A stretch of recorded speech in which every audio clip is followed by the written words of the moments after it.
I've always had a great relationship with him. I'm very disappointed. I settled 8 wars. I thought this would be. Ancaman terbuka terus dilancarkan oleh Amerika Serikat dan Rusia hingga memicu potensi perang besar antara dua negara ini. Presiden Donald Trump bahkan mengatakan bahwa Vladimir Putin tak takut pada Eropa, namun takut pada dirinya. Dalam wawancara dengan media pada Sabtu 10 Januari 2026, Donald Trump merespons ancaman Vladimir Putin pada Eropa.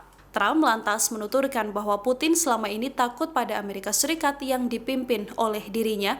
Dalam kesempatan ini, Donald Trump juga ditanyai oleh awak media soal potensi dirinya akan melancarkan serangan pada Moskow, layaknya Washington menyerang Venezuela dan menggulingkan Nicolas Maduro. Meski akui tak suka pada Putin, Trump mengecilkan anggapan soal dirinya akan mencokok Vladimir Putin. Narasi soal penangkapan Putin layaknya Maduro ini sebelumnya disyaratkan oleh Presiden Ukraina Volodymyr Zelensky. Zelensky menyerukan Amerika Serikat dan komunitas internasional untuk menanggapi dengan mengatakan bahwa Rusia harus menghadapi konsekuensi atas serangan yang menargetkan warga sipil biasa di Ukraina. Trump mengakui bahwa selama ini Putin memang mempersulit negosiasi untuk mengakhiri konflik di Ukraina. Trump juga menuturkan konflik tersebut terus menimbulkan kerugian besar, terutama pada pasukan Rusia, dan mengklaim ekonomi Moskow sedang menderita. I do want to ask you about Minnesota, but first, just more on topic. President Zelensky said that he was watching with the rest of the world as you made this order to go and capture Nicolas Maduro. And he said, if that's how it works with dictators, then the United States knows what to do next. Sounds like he wants you to go and capture Vladimir Putin. Would you ever order a mission to go and capture Vladimir Putin? Well, I don't think it's going to be necessary. I think we're going to have I've always had a great relationship with him. I'm very disappointed. I settled 8 wars. I thought this would be in the middle of the pack or maybe one of the easier ones. And I don't know if you know, Peter, the last month they lost 31,000 people, many of them Russian soldiers, and the Russian economy is doing poorly. I think we're going to end up getting it settled. I wish we could have done it quicker because a lot of people are dying, and mostly soldiers. You know, they get hit in Kiev and they get hit a little bit here and there, and people are dying there too. But largely it's the soldier population.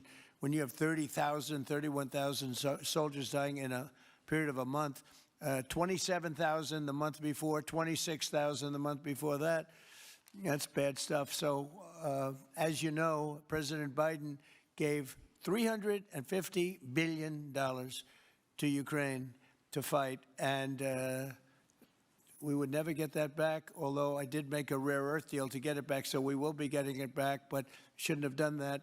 It was a bad thing to do.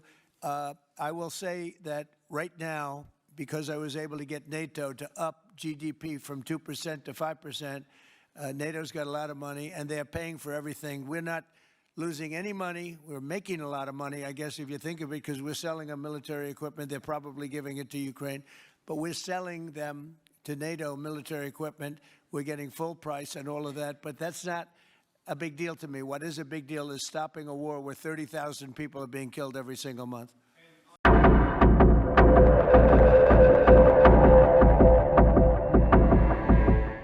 Kapal perang Tiongkok, Rusia, dan Iran sama-sama telah tiba di Afrika Selatan di tengah ketegangan dengan Amerika Serikat. Kapal perang negara Bridge Plus ini bergerak dalam misi keselamatan maritim, operasi gabungan, dan perlindungan jalur pelayaran. Dikutip dari Reuters, China, Rusia, dan Iran memulai misi latihan Angkatan Laut Gabungan selama 1 minggu sejak Sabtu 10 Januari di perairan Afrika Selatan. Meskipun Afrika Selatan secara rutin melakukan latihan Angkatan Laut dengan China dan Rusia, hal ini terjadi di tengah meningkatnya ketegangan antara pemerintahan Presiden Amerika Serikat Donald Trump dan beberapa negara Bridge Plus termasuk China, Iran, Afrika Selatan, dan juga Brazil. Latihan ini diberi nama Will for Peace dan berfokus pada perlindungan jalur pelayaran internasional. Meskipun diklaim bersifat defensif, latihan ini menuai kritik karena melibatkan negara-negara yang tengah berseberangan dengan Barat.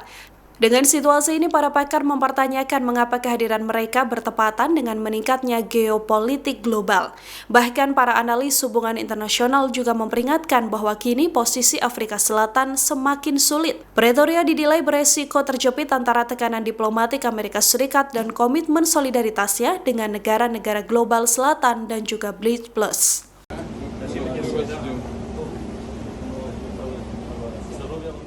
Pemimpin Korea Utara Kim Jong-un mengirimkan surat ke Presiden Rusia Vladimir Putin. Pyongyang menjanjikan dukungan penuh pada Moskow di tengah ketegangan global yang saat ini terjadi dengan Amerika Serikat. Surat yang dikirimkan Kim Jong-un ini bersamaan dengan situasi tegang antara Amerika Serikat dan Rusia seusai pasukan Donald Trump menyita kapal tanker Rusia. Dikutip dari Reuters, dalam suratnya itu Korea Utara menyebut bahwa akan mendukung semua kebijakan dan keputusan Vladimir Putin tanpa syarat apapun. Bahkan Korut juga mengaku bersedia bersama dengan Rusia melakukan serangan jika diperlukan. Seperti diketahui, Amerika Serikat telah menyita kapal tanker minyak berbendera Rusia, Marindera, di Samudra Atlantik Utara. Kapal ini dilacak sejak lepas pantai Venezuela sebagai bagian dari operasi untuk menegakkan sanksi Amerika Serikat terhadap perdagangan minyak ilegal. Amerika Serikat menduga jaringan kapal tanker Rusia ini diduga membawa minyak dari negara-negara yang terkena sanksi seperti Venezuela, Rusia, dan Iran untuk memutar sanksi dan memasok minyak secara ilegal. Rusia mengecam keras tindakan Amerika Serikat, menyebut penyataan ini sebagai pelanggaran hukum maritim internasional dan bahkan menyamakannya dengan pembajakan. Wakil Kepala Pertama Komite Pertahanan Rusia, Alexei, bahkan menyarankan Moskow untuk meluncurkan nuklir ke Amerika Serikat.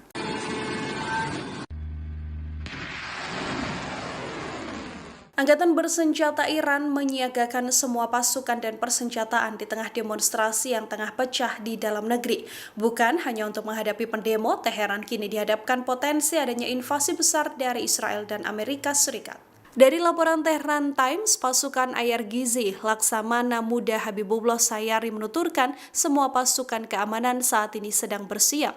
Para anggota juga memperkuat kemampuan tempur angkatan bersenjata mereka. Sementara itu, pemerintah Iran juga memberikan peringatan keras kepada Amerika Serikat. Melalui Ketua Parlemen Muhammad Bakir Kalibaf, Teheran menyatakan bahwa jika Amerika Serikat melakukan serangan militer terhadap Iran, maka Iran akan membalas dengan menargetkan pangkalan Amerika Serikat di kawasan serta wilayah Israel yang disebut sebagai target yang sah. Saat ini Israel sendiri bahkan dilaporkan berada dalam status siaga tinggi karena kemungkinan intervensi Amerika. Meskipun hingga kini belum ada indikasi langsung Israel akan ikut turun tangan, berkaca dari konflik antara Amerika Serikat dan Iran pada Juni lalu, Teheran dilaporkan kini sudah memperkuat persenjataan mereka. Iran berkemungkinan bisa menggunakan rudal balistik hipersonik Fatah untuk menembus sistem pertahanan musuh. Teheran juga memiliki Horamsar yang merupakan rudal balistik dengan jangkauan ribuan kilometer yang bisa mencapai target jauh di kawasan Timur Tengah. Namun sampai saat ini Teheran tak menjelaskan lebih lanjut bagaimana nantinya serangan yang akan dilakukan jika Amerika Serikat nekat menyerang. Download Tribun X sekarang, menghadirkan lokal menjadi Indonesia.